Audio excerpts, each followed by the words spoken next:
Hello friends, today I'm going to dive into the topic of why is real estate so cheap in Texas. So they say that everything is bigger in Texas, but that might not be the case with real estate prices. So why is real estate so cheap in Texas? Well, by the end of this video, you'll understand why Texas offers more affordable real estate prices and how these factors might benefit you as a real estate investor. Have you ever wondered why real estate prices in Texas are more affordable than other states? Have you ever been curious about what factors play into keeping prices cheaper in Texas than other places as well? Well, let's dive in by first defining what we're talking about when we say cheap real estate. Secondly, I'm going to outline what areas in Texas have cheaper real estate. And finally, talk about some strategies I'm utilizing in Texas by finding cheap real estate. If you're ready, let's go.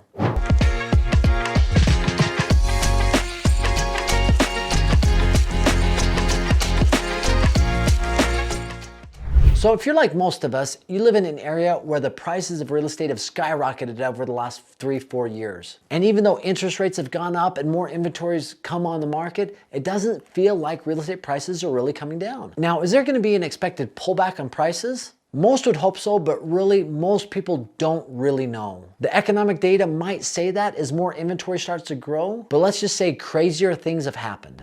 With all that said, are there places that have cheaper real estate? There absolutely is, but before we dive into that, let's at least detail out and explain what we're talking about when we say cheap real estate. For these purposes, I'm talking about real estate that is below $100,000.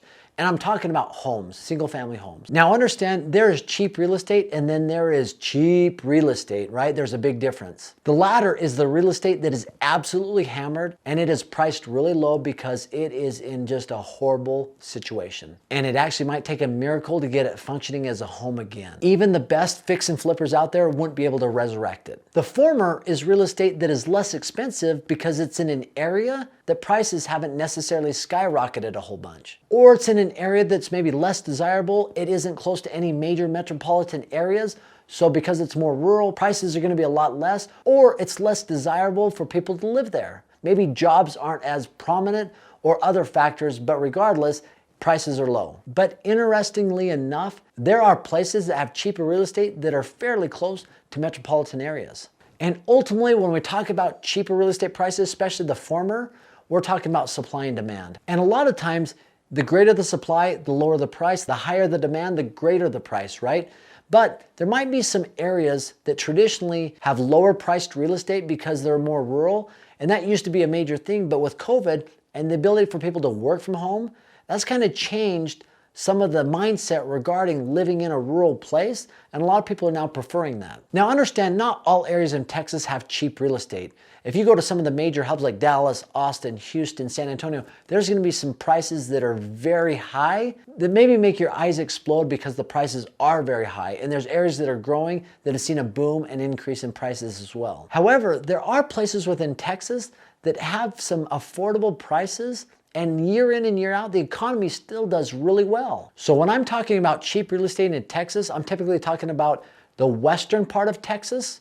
I'm talking about the Panhandle or the far eastern side of Texas, close to Arkansas or Louisiana, but not as far south as Houston. And also, we got to take out there some of the resort areas like Galveston or some of the beach areas that a lot of people attend. Those prices aren't necessarily low at all. So here are a few places that I've been looking for some of the strategies that I'm doing in real estate that are in Texas. I've been looking in Lubbock and Amarillo. The reason I like these areas is because they still seem to be growing somewhat, or there's an economy there, whether it's the oil or other jobs that are keeping people there. But as I look at some of the rentals happening in those areas, it's still fairly high. Rental prices are fairly decent. So that tells me that there are still people that are wanting to live there and need to live there. So I've mentioned those cities specifically, and there's probably a ton of other cities and places in Texas that people are finding cheap real estate. But let me tell you about a couple of strategies I'm currently doing right now in those areas. The first one is called a slow flip. A slow flip, by its name, tells you that you're flipping that piece of property, but over a longer period of time, much slower, right? So here's how it works. What I'm doing is I'm looking for properties that are listed and I'm putting offers that are 25, 30% below what people are asking. Now, I know that's really low, but I need that in order to make this strategy work. So for every offer I put out there, on 15 pieces of property, one of them might get accepted. But once that property is accepted, I'm utilizing a private money lender that will give me the money to buy that property outright, cash, so I don't have to get a loan. Now, obviously I have a loan with a private money lender and those rates are anywhere between 8 to 12%. I've got a few that I've found that are giving me money at 8 or 9%, which is great. And then they're in a good position because they've got a property that was listed at 70 that I bought for 50, let's say, and it's secured by a piece of real estate and they're in first position. So once I have the property, I own it, I bought it outright, I'm looking to sell it to somebody at that $70,000 price point, and I'm finding somebody who would benefit from a seller finance option. Maybe they don't have the credit history, maybe they don't have the money for down payment. So I find that person, and I find it through realtors or maybe mortgage brokers who've talked to people who could not afford a home or couldn't get into a home because they don't have the credit history. And then I contact that person and say, listen, I'll sell you this home, I'll be the bank, and you'll get under contract, you'll own the home under something called a land contract. And that is very important that you utilize a land contract, because a land contract allows you to act like a landlord, but not have any of the landlord responsibilities. So if they stop making their payments, you can evict them like a landlord. You don't have to foreclose on them like a bank, but you're not responsible for the maintenance, the repairs, the taxes, or insurance because that person owns the home. But the land contract is executed once the final payment is made. Now here's the important aspect of a slow flip, right? So we're talking about a private money lender that I owe money to, and then I'm selling to somebody who I'm gonna be the bank, and they're gonna pay me their mortgage. So with the private money lender, I'm gonna try to finance his loan, his money that he gave me at 8 or 9%, and have that paid back as if it were a car loan, paying it back within 5, 6, or 7 years. So then I'm going to sell this home to somebody who's gonna make me mortgage payments for 30 years, right? So I'm trying to get those payments to match up. That's why there's the difference between 5 years to 7 years. So once I have that where I need it to be, where the payment coming in from the person I'm selling it to is greater than the amount that I'm paying to the private money lender, then I execute that and I move forward on it.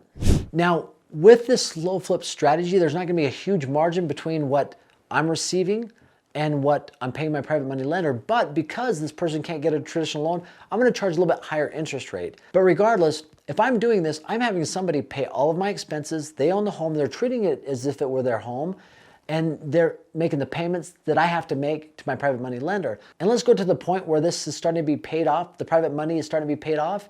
I'm not making a huge margin there, but when it is paid off, I will still have 25 to 23 years of payments coming to me on these properties every single month. And if they ever stop making payments, I can evict them and turn around and sell that home or do the exact same thing. So this is a strategy that's working really well in those areas of Texas that have cheap real estate. And I'm doing it in other areas as well, but I love Texas for the fact that the economy is still really good there. Now, these are things that I've done, but I'd be interested in your feedback. What have you done? What strategies have you engaged in when it comes to cheap real estate in Texas? Please let me know, comment below, let's engage in a dialogue. And as always, just for stopping by and watching the video, I have a free gift for you. It's aaronsfreetraining.com. It's a short-term rental calculator where you put in all of the input, the purchase price, the income, the expenses. It does all the work for you, and it spits out whether it's a good deal or not. And it's 100% free, no questions asked. And as always, I appreciate you stopping by. Have an amazing day.